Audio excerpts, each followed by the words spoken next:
Walang pagsidla ng saya ang maraming Pilipinong Muslim matapos lagdaan ang tinatawag na Framework Agreement na yan para sa pagtatatag ng Riyong Bangsamoro. Sama-sama silang nagdasal para sa kapayapaan. Parang ito na raw ang pinakamagandang regalo ni Pangulong Aquino sa kanila. Mula sa Mendiola, lungsod ng Maynila, nakatutukway si June Benerato. June, kamusta dyan? Mike, nagsama-sama ang iba't ibang Muslim group dito sa may Mendiola kanina para ipagdiwang nga ang lagdaan ng framework agreement sa pagitan ng gobyerno at ang MILF. At Mike, umaasa sila na ito na ang tatapos sa ilang dekada ring kaguluhan sa kanilang lugar sa Mindanao. Naghalo ang tuwa at emosyon ng mga kababayan nating Muslim na nagtipon-tipon sa Mendiola makaraang lagdaan ng framework agreement sa pagitan ng gobyerno at ng MILF. Peace in Mindanao! Peace in Mindanao! Naalala ko po, ang dami na pong nagbuwis ng buhay ng mga Bangsamoro. Ito na po, nagbunga na po ang kanilang paghihirap. Rahmanirrahim. Ya Allah, penginamir kaya Allah, selawan ang yalimun siya mga tao. Amiyawid siyakan. La ilaha illallah wahda. Bilang bahagi ng pagdiriwang, nagsalo-salo sila sa isang budol fight o sabay-sabay na pagkain. Naging malapiesta ang mood sa buong araw dito sa Mendiola. Kung dati demonstrasyon ang madalas makita sa Mendiola, kanina puno ng saya at pag-asa ang naging eksena. Allahu Akbar! Allahu Akbar! Sabay-sabay na rin silang nagdasal para sa kapayapaan. Para po sa aming mga Bangsamoro, mga Muslim po sa Mindanao, napakahalaga po itong pagkakataon na to kasi sa loob po ng halos 4 na dekadang revolusyon na medyo marahas, ngayon lamang po kami makakita ng liwanag. Ang liwanag ng kapayapaan ang hindi raw nakita ni Rakma Hassan mula nang ipinanganak siya sa Maguindanao.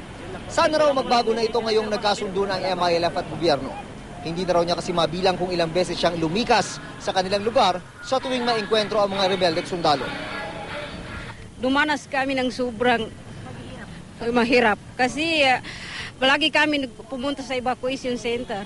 Kasi may bomba na malaki. Yung gusto namin kapayapaan.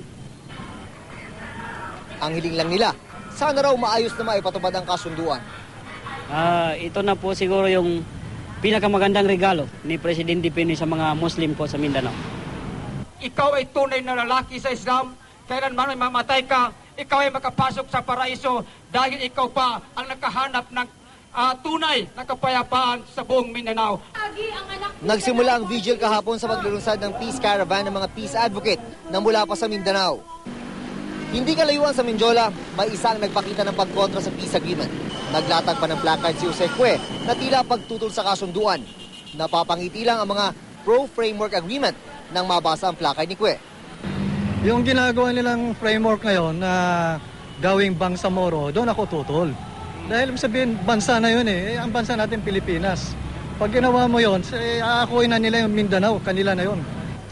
Mike, maayos na naisagawa ang aktibidad dito sa may Mendiola bandang alas 5 ng hapon na magsimulang mag-alisan dito ang iba't ibang Muslim groups na nakilahok sa selebrasyon. Mike? June, ika nga'y curious lang ako. Sa anong punto nalaman ng mga nandyan sa Mendiola na nalagdaan na nga yung tinatawag na framework agreement na naganap dun sa loob ng Malacanang? Medyo ilang lakad din yan, no? Mula dyan sa may tulay hanggang dun sa palasyo?